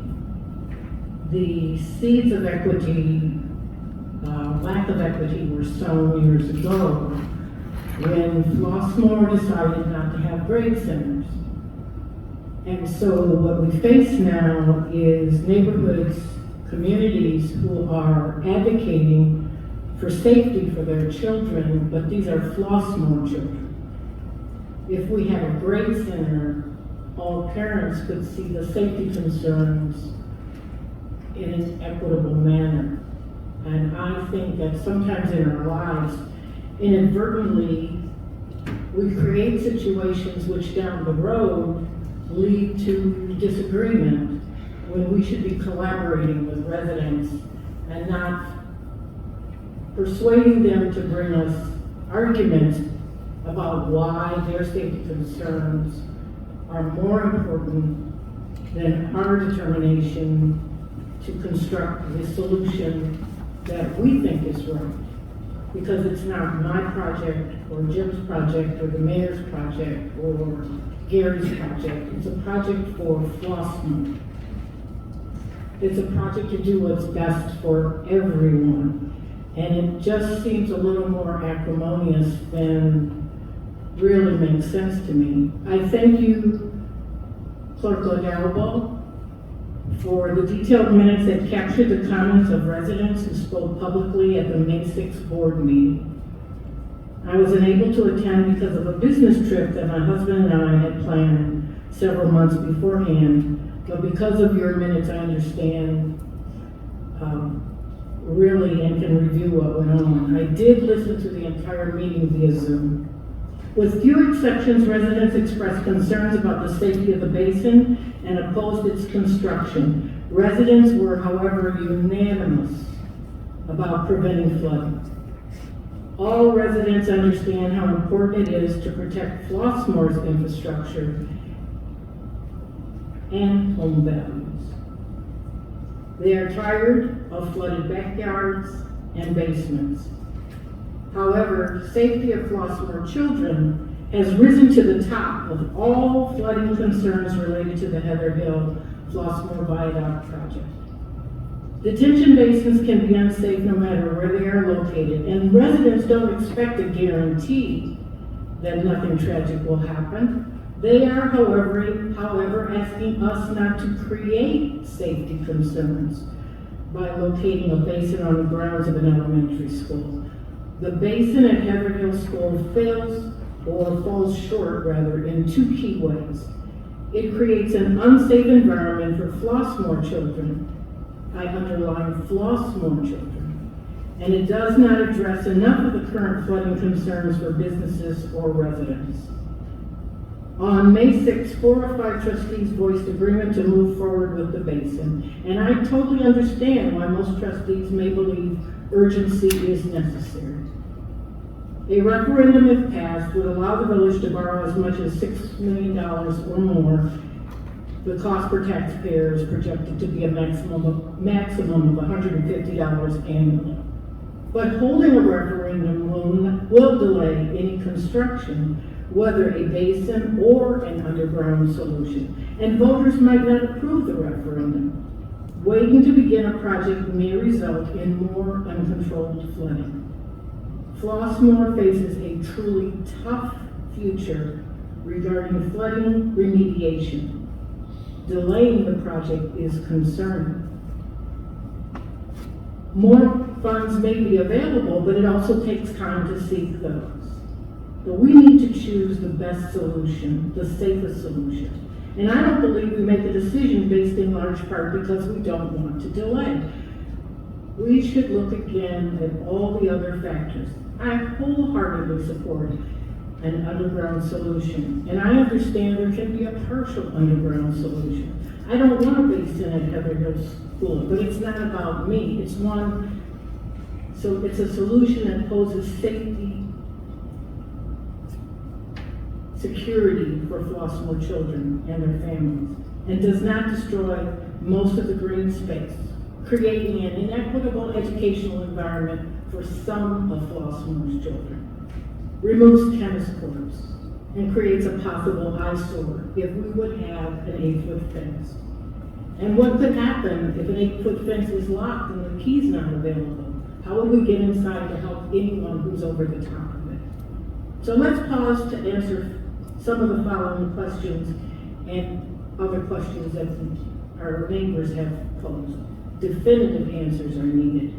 And I understand these questions have been discussed at different occasions, but I ask us to take a closer look and document answers side by side in a very clear pros and cons problem analysis manner, basin versus underground solution. What is the estimated level of water projected in the Sterling Avenue business area? For example, the level of flooding for shops on Sterling versus Dunnings or the Bistro. And regardless of how often a 100-year event can occur, how will the basin reduce flooding if we have such an event? And how will water levels at the viaduct be affected during most rainfall? How much less flooding will the basin prevent to residents' homes in Heather Hill or any other parts of Flossmoor? And will current grants and or other funding still be available if we postpone the decision for up to 30 days, maybe longer, while we compile these answers in a definitive, clear pros and cons manner? We all understand best practice for problem solving. Factors are not all equal. Shouldn't we talk to funders to explain our need for due diligence? The mayor sought more board support, but shouldn't we also seek more resident support by presenting a justification that definitively explains pros and cons? Can't we assign a weight or relative importance to factors with a basin versus an underground solution? Because not all factors are equal. What percentage of our need will we achieve by this solution? Can we quantify our solution? As Mr. Keating mentioned, what's the cost benefit? Do any engineers other than Baxter and Woodman support building a basin on school grounds? And have we actually talked to any municipalities with basins on or near school grounds? Yes, we have a list of schools with basins or ponds, but have we really had conversation to hear their experience and to know whether they ever considered building on school grounds? Have we made serious inquiry about the possibility of just how much more money we'll need once final numbers are in? Can we start building with the money we have and complete in phases while we seek additional money? And what will be the long-term maintenance on any solution, underground or above ground? If we didn't build a basin and instead corrected every known flooding problem for residents, as well as smaller projects that could help overall, like improving or expanding basins and ponds, can we use grant money to cover those individual projects and provide the flood relief that residents need? Are there changes to structures on Sterling, to buildings on Sterling that would prevent flooding? And can we provide incentives to motivate the owner or owners to make those changes? Can we enlist the engineering expertise of our own residents to help evaluate additional solutions? We understand that we must be clear about all pros and cons for our children. If an open basin at the school had never been considered, never been an option, we'd be facing a need for as much as $12 million anyway. And if our focus is to protect businesses, then the basin will not provide sufficient protection. Let's approach this agreeing that a basin at Heather Hill School is not a good option for Flossmoor children. Before we move forward, I support a short pause to take another look at all critical factors to confirm our decision. Staff and engineers already have much of the information needed to answer these questions I've posed, as well as others. John Brody, thank you for presenting some comparative data on May 6th. I thanked you earlier this evening, you and your staff, for all the work you've done. Benefits and consequences on one chart provide a visual tool for a sound decision. And I thank the residents for questioning the wisdom of a basin on the grounds of Heather Hill. Oh, if we had started a thorough pros and cons analysis when those objections were first raised. Residents identified concerns that the village overlooked, and I thank all residents for that, and for their commitment to Flossmoor, for their civic engagement, and for continued decorum and respect of each other, never treating each other with anything less than the utmost respect. Thank you. Thank you, Trustee Brenda Scott. I too want to elaborate on the basin, as we've got a number of questions. I asked a question as it pertains to a referendum, if there was any additional funding that we could get, and that was addressed. I do still have some questions based on the information that was provided, so I'm not prepared to make a statement today about it. I believe there's additional input that needs to be taken into consideration to make sure that the options are thoroughly considered and evaluated. Of that information, in terms of what the residence component was, I'm not quite sure of the time frame. It wasn't presented in a time manner in terms of repayment, so I wanted to again ask additional questions and do a little bit more research. But I agree that we need to look at additional options. The other question that I was asked about in terms of construction was regarding what that would look like for the school children at Heather Hill. Unfortunately, Heather Hill is very congested in the morning time and dismissal when the students are going to and coming from school. And so the time frame of any construction there is a huge concern, because there is really no entrance and exit where traffic is going in one direction like it is to any of the other schools in the area. So it creates a challenge and a concern for the residents in terms of what is going to happen should the project be extended because of labor issues, because of materials not being available, and things of that nature that were experienced during the Berry Lane construction project.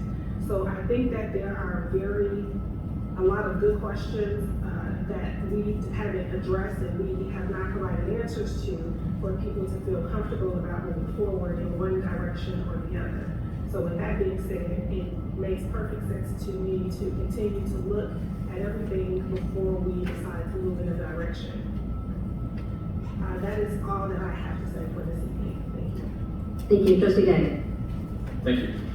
So we've been getting a little bit of update on the fence options, because I requested higher fence, doing some research on that, so I appreciate it. I know there's still more conversation happening with that, so I appreciate that. In addition to that, in an effort to further address the safety concerns, I requested of the village manager if she could put together some information, I know you've got a lot going on, about the feasibility of having, in the times where the detention would be full, posting of a staff member at that location to prevent any potential access to it. And I think when we were talking before, I think the worst we've had is like 3 times where an event would have filled it. So just for a discussion in the future to find out if that is something that could be done to address the concerns that are there for access to it. And I know that I'm making comment on something that we haven't vetted out yet, and that can be problematic. But I did want to the reason I'm bringing it up is because It's just an effort to continue to address the concerns the community has expressed. So I appreciate the work you guys are doing on that, and I look forward to a conversation on that as a board in the future if possible. So thank you. Thank you, Trustee Driscoll. My comments are basically just, we voted on this. We voted not to pause it as a board. If you continue to hold the opinion that you want to pause it, you can hold that, but the village is moving forward with this project for the present time. This basin will be dry 99% of the time. We hashed this out, we did a lot of rhetorical questions, Trustee Mustafa, but these were answered time and time and time again. The partial underground versus partially open, which only costs us $3 or $4 million more, it's not going to increase the safety because you still have a partially open basin there. So I think there is no, as we voted last session, there is no reason to pause. We're moving forward. A referendum is impractical. The questions that you asked have been answered again and again and again. So that's all I have to say tonight. Thank you, Trustee Lawton. It's easy for us to go back and forth on this issue because of the input that we're getting from residents, the fact that there may indeed be some additional study, engineering maybe, that we can do to satisfy some of the concerns. And I, for one, have been on both sides of the fence on this. And the more and more I hear from residents, and the kind of analysis that I'm hearing even tonight tells me we probably ought to spend just a little more time. I don't want to kill it, but clearly enough time that we understand what the options, if they exist, and what they really are. And I realize, as Trustee Driscoll has stated, we have essentially voted to move the project along, but I think we should probably take another quick look at some other options and the possibility of funding for those options as well. I believe Mr. Crump has suggested that there may be funding to do the things that we're going to do. So another look-see to me makes sense. Thank you. Trustee Winters. Well, I don't know how we got on this, but there's no municipal water flood mitigation anywhere that plans for 100%. There's just no way any municipality, the city of Chicago cannot afford that. It doesn't exist. I mean, 25%, we're lucky we can get that. When this whole thing started, we looked at our borrowing capability. We had about $16 million. Well, you can't just take us to the max. We need a reserve in borrowing capability. So, you know, I'm totally against that. And for the 54 years that I've lived in Flossmoor, and where those streets have been flooded and the backyards have been flooded, there's not a single person, adult or child, that's been hurt in the floodwaters that people would canoe in. So you know, that's a lot more drastic, having blocks and blocks of flooded territory than what we're talking about, a fenced basement. And the school board voted it up, as did the park board. So, I mean, I don't see that we're going back. The examples that they gave, $4 million, which would max us out in a GO bond, that takes away Heather Hill. It doesn't include Heather Hill. So you want to spend 4 more and then ruin the possibility of Heather Hill getting any relief in flooding. Or we go to 2.2 million, put half underground and half the detention pond. What have you done? You still have the safety issue. So as far as I'm concerned, this is it's over with. We debated this for 7 years and we picked the best possible solution. There are other areas in this community that need help and would love to get the help and would love to have a chunk of that $10 million. So as far as I'm concerned, we're moving forward with this project. Thank you. Clerk Lugano? Just real quick, I wanted to thank Trustee Mustafa for the acknowledgement for the minutes. I do try my best. And I just wanted to try to offer something to be helpful in response to your questions that might answer, or at least partially answer one of them. Our last speaker on May 6th was Jack Chan, who's a 14-year resident and civil engineer, and he opined on the project. So I would just point that out for you. Thank you. But do you think that we could get him to add, he did mention that he had other safety suggestions when he spoke. Could we get those from him?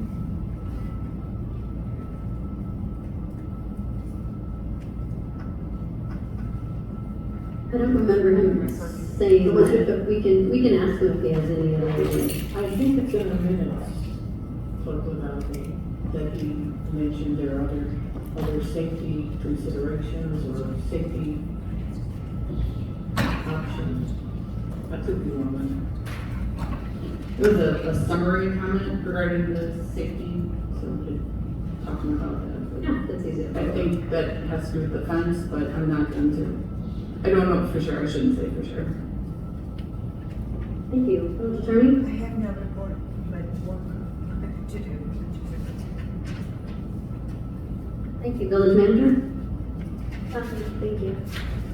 All right, lots coming up here in the village. Memorial Day taps across America on May 27th, Monday at 3 p.m. We are very lucky to have members of the HF Band and school band director Sarah Whitlock, as well as the Bell Canto Community Choir, who will be joining us at 3 p.m. In the roundabout. Bike the Gym, I can't believe it, June 1st is right around the corner.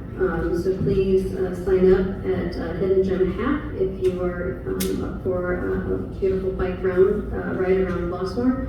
And then Juneteenth Festival is coming up on June 15th. Destiny Watson, A View Matter 2, and an incredible group of supporters organize that every year. It's their 4th annual event. And I talked with Destiny the other day and she said registration is slow. So please go online and purchase your tickets or sponsor if you can. As you all have seen in the headlines lately, festivals are becoming really expensive to host. The Hyde Park Festival was canceled, the Silver Room Festival was canceled this year, and so we're very lucky to have somebody like Destiny and You Matter Too putting their time and energy into bringing this wonderful festival to our community. So please let her know how much you appreciate the effort by purchasing a ticket or sponsoring the event. Lots of lobbying happening that's also been in the news. Last week I was down in Springfield lobbying for increased LGDF funding, which is our portion of the state income tax that's been reduced since 2011. And then also today attended a press event in Elmhurst asking legislators to increase LGDF and also end unfunded mandates. Last week, or since the last board meeting, we've met with 3 potential developers for land on Flossmoor Road, Governor's Highway, and Balmer Road, and we'll continue to keep you updated as things progress. Also want to congratulate our fire department. This week is National Emergency Medical Services Week, and tomorrow they're going to be recognized for their life-saving service to the community. So thank you so much. And also want to congratulate Flossmoor detectives, Causel and Weaver, on the commendation they received for helping locate a runaway juvenile. So please pass along our congratulations to those gentlemen. And last but not least, Commissioner Rispus stole my thunder a little bit. This hasn't even hit the newsstands in Waltz or Meyer yet that I know of. But Flossmoor was just listed as where your young family can blossom, and a new family was shown there in their new home. And this listing doesn't happen in a vacuum. This listing is thanks to all of your incredible work along the back, all of the volunteers here with us in the audience today, and then also thanks to our local paper for promoting all the wonderful things that are happening, and the village board and elected officials. Just really appreciate the teamwork and the collaboration. This goes out to thousands of people who helped make Flossmoor just a beautiful and wonderful place to be. So thank you so much. Pat yourselves on the back. Appreciate you. If there's nothing else, Clerk will go. Let's see. Can I get a motion to adjourn? All in favor? Aye. Opposed? And again, happy anniversary.